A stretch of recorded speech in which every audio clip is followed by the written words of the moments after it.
أعوذ بالله من الشيطان الرجيم بسم الله الرحمن الرحيم ألف لام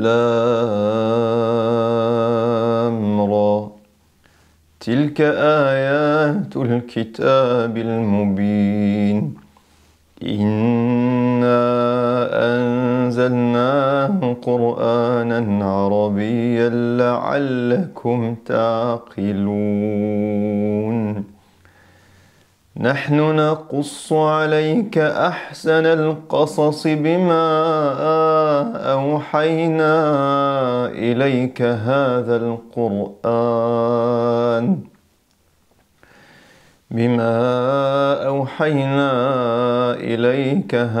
القرآن وإن كنت من قبله لمن الغافلين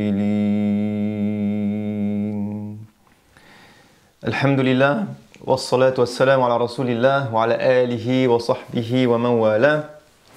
Assalamu alaikum. Alhamdulillah, on se retrouve dans une nouvelle série pour ce mois du Ramadan, Inch'Allah ta'ala.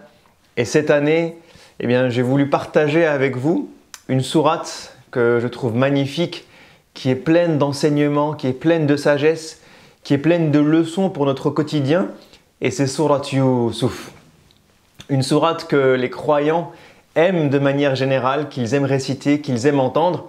Et donc je vous propose, Inch'Allah ta'ala, que cette année, on passe à travers cette sourate, que chaque jour, on essaye d'en extraire quelques leçons, quelques sagesses. Malheureusement, on ne pourra pas passer à travers chaque verset de manière détaillée. On n'aura pas le temps de faire le tafsir entier de la sourate. Mais l'idée, c'est de parcourir, Inch'Allah ta'ala, toute la sourate et d'en extraire un maximum de leçons pour notre quotidien, que ce soit des leçons spirituelles, des leçons comportementales, des leçons sociétales.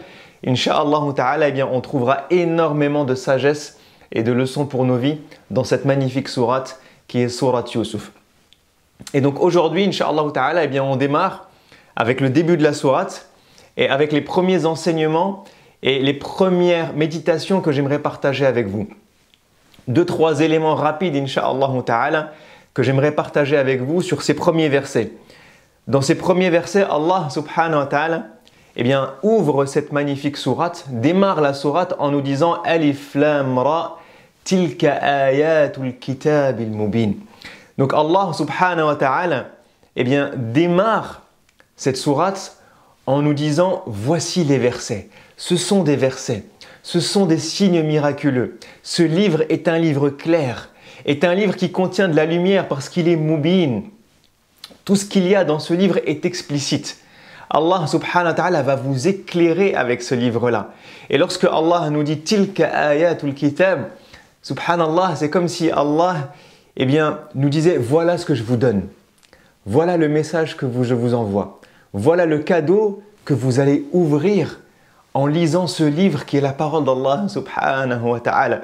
Donc déjà ce premier verset, il nous motive à ouvrir la parole d'Allah, à comprendre ce qu'est la parole d'Allah subhanahu wa ta'ala et à saisir qu'il y a dans cette parole un cadeau, un don qu'Allah subhanahu wa ta'ala met entre nos mains. Il nous dit Tilka ayatul kitab.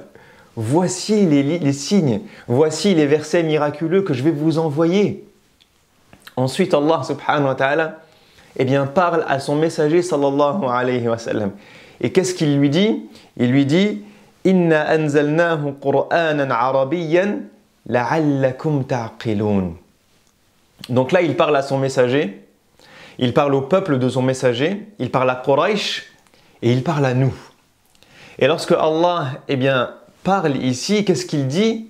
Il dit nous avons révélé ce livre avec une certaine langue.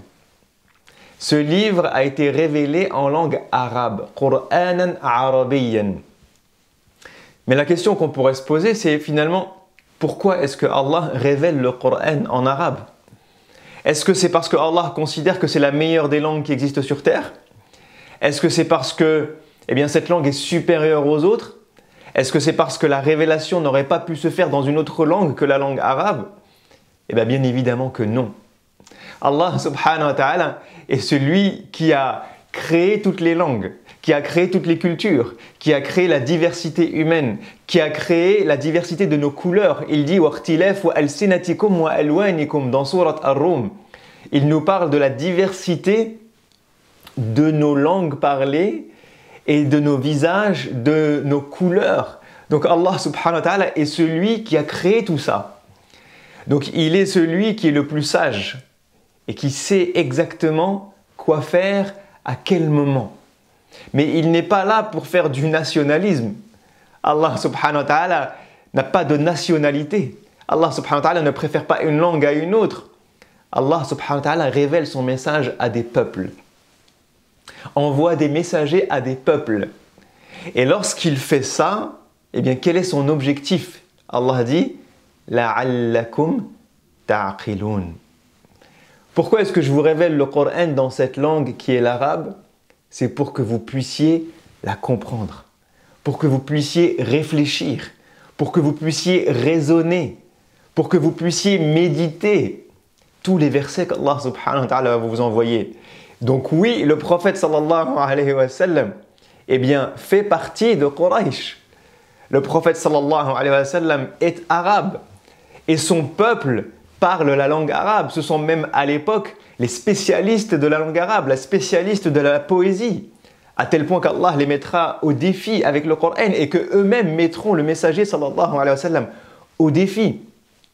Donc est-ce qu'il y aurait une logique pour qu'Allah envoie un messager à un peuple dans une langue qui n'est pas la leur? Bien évidemment que non. Mais donc le choix de la langue, et c'est là où je veux en venir dans cette leçon, le choix de la langue, c'est fait pour qu'il y ait de la compréhension, pour qu'il y ait de la méditation, pour qu'il y ait de l'application. Et donc la question que je me pose et que je vous pose, jusqu'à combien de temps on va lire le Coran sans le comprendre? Jusque quand est-ce qu'on va lire le Coran comme des perroquets? Allah nous dit, je vous l'ai envoyé pour que vous le compreniez, pour que vous raisonniez, pour que vous agissiez, pour que vous méditiez. Et nous, subhanallah, on passe à travers le Coran et on ne comprend pas forcément ce qu'on lit. Alors qu'aujourd'hui, subhanallah, il y a 1400 ans, eh bien, c'était très compliqué d'avoir accès à la parole d'Allah subhanahu wa ta'ala si on n'était pas de la langue du Coran. Mais malgré cela, il y a des gens comme Salman al-Farisi ou Bilal al-Habashi qui ne sont pas des Arabes, des natifs arabes, mais qui ont appris la langue, qui ont compris le Coran. Et nous, aujourd'hui, alhamdulillah, on a des instituts physiques, on a des instituts en ligne, on a des applications, on a des traductions. Alhamdulillah, 1400 ans après la révélation de ce livre, eh bien ce livre a été traduit dans toutes les langues de l'humanité. Aujourd'hui, il n'y a pas une langue sur terre sans que vous ne trouviez la traduction du Coran dans cette langue, sans que vous ne trouviez des traductions de son explication, sans que vous ayez des professeurs qui enseignent l'arabe dans cette langue. Et donc aujourd'hui, la vraie réflexion, c'est de se dire, mais subhanallah, Allah m'a révélé ce livre pour que je puisse le comprendre, pour que je puisse réfléchir lorsque je le lis, pour que je puisse raisonner. Alors jusque quand est-ce que je vais le lire sans faire travailler mon cerveau? Et donc je m'invite moi-même le premier et chacun d'entre nous à faire cet effort, eh bien d'essayer de comprendre le Coran. Et le minimum, eh bien c'est d'en lire sa traduction. Lorsque je lis un verset, je lis la traduction. Lorsque j'apprends une sourate, je regarde sa traduction. Et alhamdulillah, on a tous des applications dans lesquelles vous faites un clic sur un verset et vous avez sa traduction. On a tous le Mus'haf avec la traduction en français. Donc faisons l'effort, billahi alaykum, eh bien de comprendre le Coran, de ne pas le lire comme des perroquets. Ensuite, Allah subhanahu wa ta'ala dit à son messager, نحن نقص عليك أحسن القصص بما أوحينا إليك هذا القرآن. Ensuite, Allah subhanahu wa ta'ala introduit sourate Yusuf, qui est une sourate biographique. Sourate Yusuf, c'est un récit. Sourate Yusuf, c'est une histoire qui est racontée au prophète sallallahu alayhi wa sallam, à ses compagnons, à Quraysh et à nous. Et Allah subhanahu wa ta'ala lui dit qu'il est celui qui va lui révéler ahsan al-qasas, les meilleurs des histoires, les meilleurs des récits. Pourquoi, ya Allah, est-ce que tu nous révèles ces histoires? Parce que Allah subhanahu wa ta'ala, eh bien, sait que l'être humain a besoin de s'identifier. C'est beaucoup plus facile pour l'être humain d'apprendre des leçons pratiques lorsqu'il voit l'exemple du bien et du mal, lorsqu'il voit les bons agissements et les mauvais agissements, lorsqu'il regarde eh bien, comment les gens se sont comportés de manière scénographique, lorsqu'il voit les scènes qui sont en train de se dérouler et qu'il les analyse, eh bien, l'être humain a besoin d'identification.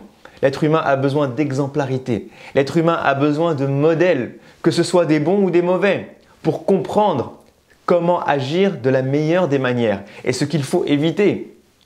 Et c'est pour ça qu'on fait 17 fois par jour cette invocation dans Surat Al-Fatiha, que nous récitons dans chacune de nos prières en disant « Ihdina sirat al-mustaqim, sirat al-lazina an'amta alayhim ghayril maghdubi alayhim waladdallin » On demande à Allah la guidance, la voie, le chemin qui mène à lui. Mais on lui demande aussi de nous le montrer de manière très pragmatique, en nous montrant la voie de ceux qui ont suivi sa voie et en nous montrant le mauvais chemin qu'il ne faut pas suivre de ceux qui se sont détournés du chemin d'Allah subhanahu wa ta'ala, qui se sont éloignés d'Allah subhanahu wa ta'ala. Et on demande à Allah de nous montrer ces deux exemples-là pour qu'on puisse les suivre. Et c'est pour ça qu'Allah subhanahu wa ta'ala eh bien, nous révèle Surat Yusuf et d'autres histoires, d'autres sourates où Allah subhanahu wa ta'ala eh bien, nous donne de la lumière, nous donne de la guidance, mais très pratique. Et si vous allez tout à la fin de la sourate, si vous allez au dernier verset de la sourate, eh bien vous verrez qu'Allah subhanahu wa ta'ala nous dit لَقَدْ كَانَ فِي قَصَصِهِمْ عِبْرَةٌ لِأُولِي الْأَلْبَابِ ما كان حديثا يفترى ولكن تصديق الذي بين يديه وتفصيل كل شيء وهدى ورحمة لقوم يؤمنون. Allah, dans le dernier verset de la sourate, subhanallah, regardez comment les sourates du Coran sont magnifiques, comment elles sont thématiques, comment elles sont cohérentes, comment Allah reboucle entre le début et la fin de la sourate. L'introduction et la conclusion mènent à la même sagesse. Ce sont des histoires que je vous révèle pour que vous puissiez en tirer de la guidance. Allah lui dit « Ma kana hadithan yuftara » Ceci n'est pas un livre inventé, ce ne sont pas des histoires fabriquées, c'est la vérité. C'est la vérité et ça permet de confirmer tout ce qui a été révélé avant toi et à Rasulallah. Donc Allah connecte en plus les histoires du passé aux prophètes du passé, aux livres du passé, aux messagers qui ont précédé le messager sallallahu alayhi wa sallam. Et ensuite Allah lui dit sallallahu alayhi wa sallam ولكن تصديق الذي بين يديه وتفصيل كل شيء وهدى ورحمة. Allah lui dit ceci contient des explications pour toute chose. Tafsil kulli shay. Il n'y a pas une question que vous vous posez, ô vous les croyants, sans qu'Allah ne vous donne des éléments de réponse. Il n'y a pas un élément de guidance dont nous avons besoin sans qu'il ne soit dans le Coran. Il n'y a pas un cas pratique que nous vivons sans qu'Allah subhanahu wa ta'ala nous donne de la lumière dans le Coran. Tafsil kulli shay. Il y a des précisions, des explications pour toute chose dans la parole d'Allah subhanahu wa ta'ala. Wa hudan wa rahma. Et de la guidance, de la lumière et de la miséricorde, de l'amour qu'Allah nous donne lorsqu'on crée un lien avec sa parole subhanahu wa ta'ala. Donc la leçon que j'aimerais me donner à moi-même et à chacun d'entre nous en démarrant cette série à propos de Surat Yusuf, c'est allons vers le Coran. Allons vers le Coran en essayant de le comprendre, en essayant de réfléchir, comme Allah nous le dit, la'allakum ta'aqilun, en essayant de lever la barrière de la langue, en accédant à sa traduction. Et ensuite, Allah subhanahu wa ta'ala eh bien, nous rappelle que chaque histoire est là pour nous donner des explications de notre vie, de notre quotidien. Chaque histoire, chaque récit, chaque verset est là pour nous donner de la lumière, de la guidance, des solutions à nos problèmes, des réponses à nos questions, des éléments pour nous conforter dans notre foi, pour nous aider dans nos doutes, pour nous aider dans nos épreuves, pour nous aider à trouver les bonnes décisions, le bon chemin à prendre. Et ça de manière quotidienne. Et on va le voir, incha'Allah ta'ala, dans ce mois béni à travers Surat Yusuf. Il y a des leçons pour notre quotidien, chaque élément de notre vie est dans le Coran.